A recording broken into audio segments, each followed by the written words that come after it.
Hi నమస్తే అండి welcome to Sivakumari videos.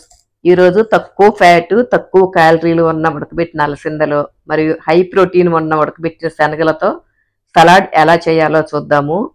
ఈ సలాడ్ ఒక కప్పు తీసుకుంటే చాలు, మనకు రోజంతా కూడా చాలా ఎనర్జెటిక్గా ఉంచుతుంది. ప్రతిరోజు రెగ్యులర్గా తీసుకునే బ్రేక్ఫాస్ట్ కాకుండా అప్పుడప్పుడు ఇలా పప్పులు కూడా నానబెట్టుకొని ఇలా సలాడ్ లాగా చేసి తింటుంటే ఆరోగ్యానికి చాలా మంచిది. ఈ సలాడ్ కోసము ముందుగా కుక్కర్లో కొంచెం వాటర్ తీసుకొని ముందు రోజు రాత్రి నానబెట్టుకున్న శనగల్ని అలసందల్ని తీసుకోవాలి.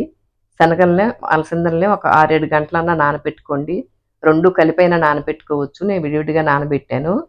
అలా తీసుకున్న అలసందల శనగల్ని కుక్కర్లో యాడ్ చేసి ఒక 3-4 విజిల్స్ రానియండి.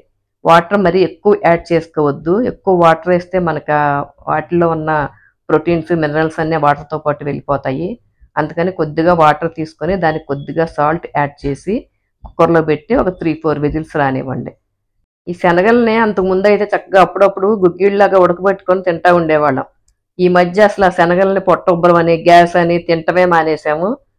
కనీసం అప్పుడప్పుడన్నా ఇలా ఉడకబెట్టుకొని సలాడ్ లాగా అవి ఇవి కలుపుకొని తింటా ఉంటే కాస్త పొట్ట ఉబ్బరం లేకుండా ఉంటుంది, కాస్త ఆరోగ్యకరంగా కూడా తిన్నట్టు ఉంటుంది.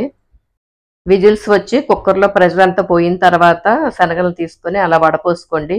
ఆ వడపోసిన వాటర్ని పారబోయకుండా దాంట్లో కొంచెం పెప్పర్ పౌడర్ వేసుకొని సూప్ లాగా తాగేయచ్చు. లేకపోతే మనం సాంబార్ ఏమైనా పెట్టుకుంటే దాంట్లో కూడా కలుపుకోవచ్చు అనమాట.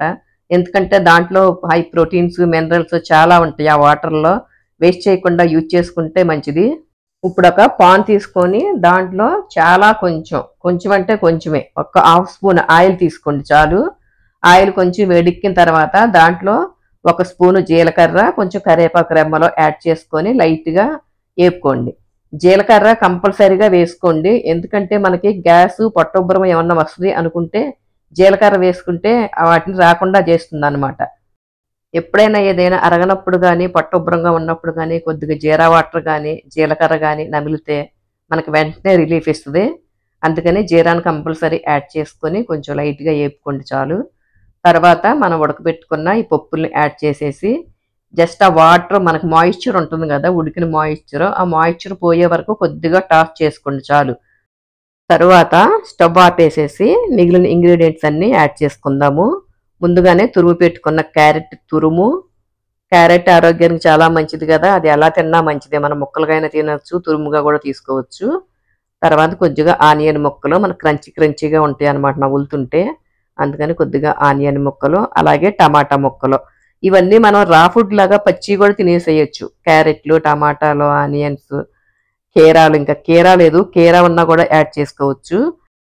తర్వాత కొంచెం కొత్తిమీర ఫ్లేవర్ కూడా బాగుంటుంది, మనకు తింటుంటే నవ్వులుతూ ఉంటే ఆ ఫ్లేవర్ కూడా తగులుతుంటుంది అనమాట. ఆల్రెడీ మన పప్పుల్లోనే సాల్ట్ కూడా వేసేసాం కదా, సాల్ట్ కావాలంటే ఇక్కడ కొంచెం యాడ్ చేయండి అవసరం అనుకుంటే, టేస్ట్ చూసుకొని, లేకపోతే అవసరం లేదు. అలాగే కొంచెం స్పైసీ కోసం పెప్పర్ పౌడర్ యాడ్ చేసుకోవాలి. అలా అన్నీ యాడ్ చేసేసుకొని మొత్తం మిశ్రమాన్ని బాగా కలిపేసుకోండి. బాగా కలుపుకున్న తర్వాత ఒక నిమ్మకాయ పిండుకోవాలి. నిమ్మకాయ మనం ఎలా అయినా పిండుకోవచ్చు, లేకపోతే మనం తినేటప్పుడు మన బౌల్లో అయినా సరే అప్పటికప్పుడు పిండుకొని తిన్నా కూడా టేస్ట్ బాగుంటుంది. ఈ సలాడ్ చక్కగా ఒక కప్పులో పెట్టుకొని టీవీలో వార్తలు చూసుకుంటూ చక్కగా తినొచ్చండి. పొద్దున్నే తింటే మనకి ఇంకా రోజంతా ఫుల్ ఎనర్జెటిక్గా ఉంటుంది అనమాట. ఇంకా సాయంత్రం వరకు నీరసం కూడా అనిపించదు. బ్రేక్ఫాస్ట్ కింద ఇడ్లీ దోశ తింటే ఆరోగ్యానికి మంచిదే, కాదంటలేదు.